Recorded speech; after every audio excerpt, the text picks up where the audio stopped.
ओम नमः शिवाय। इंदिरा एकादशी की कथा। आज मैं आपको इंदिरा एकादशी के बारे में बताना चाहती हूँ।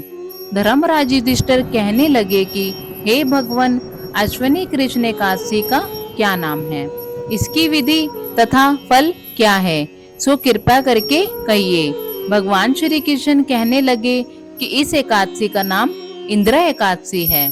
यह एकादशी पापों को नष्ट करने वाली तथा पितरों को अधोगति से मुक्ति दिलाने वाली होती है। हे राजन, ध्यान पूर्वक इसकी कथा सुनो। इसके सुनने मात्र से ही वाप्य यज्ञ का फल मिलता है। प्राचीन काल में सतयुग के समय में महसामती नाम की एक नगरी में इंद्रसेन नाम का एक प्रतापी राजा धर्म पूर्वक अपनी प्रजा का पालन करते हुए शासन करता था। वह राजा पुत्र, पौत्र और धन आदि से संपन्न और विष्णु का परम भक्त था।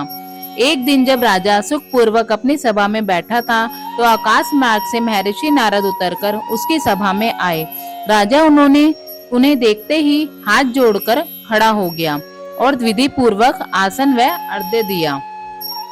सुख में बैठकर मुनि ने राजा से पूछा कि हे राजन, आपके सातों अंग कुशल पूर्वक तो हैं, तुम्हारी बुद्धि धर्म में और तुम्हारा मन विष्णु भक्ति में तो रहता है। देवऋषि नारद की ऐसी बातें सुनकर राजा ने कहा, महर्षि, आपकी कृपा से मेरे राज्य में सब कुशल है तथा मेरे यहाँ यज्ञ कर्मादि सुकृत तो हो रहे हैं। आप कृपया करके अपने आगमन का कारण कहिए। तब ऋषि कहने लगे कि हे राजन, आप आश्चर्य देने वाले मेरे वचनों को सुनो। मैं एक समय ब्रह्मलोक से यमलोक को गया।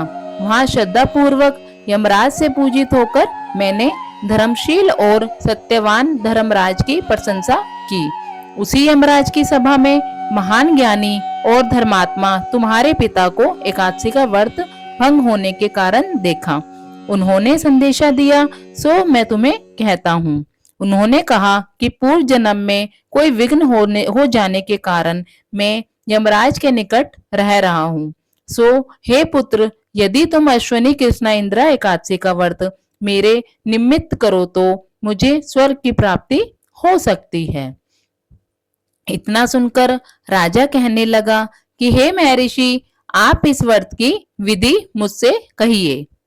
नारद जी कहने लगे, अश्विनी माह की कृष्ण पक्ष की दशमी के दिन प्रातःकाल श्रद्धा पूर्वक स्नान आदि से निर्वत होकर पुनः दोपहर को नदी आदि में जाकर स्नान करें। फिर श्रद्धा पूर्वक पितरों का श्राद्ध करें और एक बार भोजन करें। प्रातःकाल होने पर एकादशी के दिन दातून आदि करके स्नान करें। फिर व्रत के नियमों को भक्ति पूर्वक ग्रहण करता हुआ प्रतिज्ञा करें कि मैं आज संपूर्ण भोगों को त्याग कर निराहार एकादशी का व्रत करूंगा। हे अच्युत, हे पुंडरीकाक्ष, मैं आपकी शरण हूँ, आप मेरी रक्षा कीजिए। इस प्रकार नियम पूर्वक शालिग्राम की मूर्ति के आगे विधि पूर्वक श्राद्ध करके योग्य ब्राह्मणों को फलहार का भोजन कराएं और दक्षिणा दें। पितरों के श्राद्ध से जो बच जाए उसको सूंघकर गौ के दे तथा धूप दीप गंध पुष्प नैवेद्य आदि सब सामग्री से ऋषिकेश भगवान का पूजन करें। रात में भगवान के निकट जागरण करें। इसके बाद द्वादशी के दिन प्रातःकाल होने पर भगवान का पूजन करें। ब्राह्मणों को भोजन कराएं। भाई बंधुओं, स्त्री और पुत्र सहित आप भी मौन होकर भोजन करें। नारद जी कहने लगे कि हे राजन, इस विधि से यदि तुम आलस्य रहित होकर इस एकादशी का व्रत करोगे तो तुम्हारे पिता अवश्य ही स्वर्गलोक को जाएंगे। इतना कहकर नारद जी अंतर्धान हो गए। नारद जी की कथानुसार राजा द्वारा अपने बांधवों द्वारा तथा दासों सहित व्रत करने से आकाश से पुष्प वर्षा हुई और उस राजा का पिता गरुड़ पर चढ़कर विष्णु लोक को गया।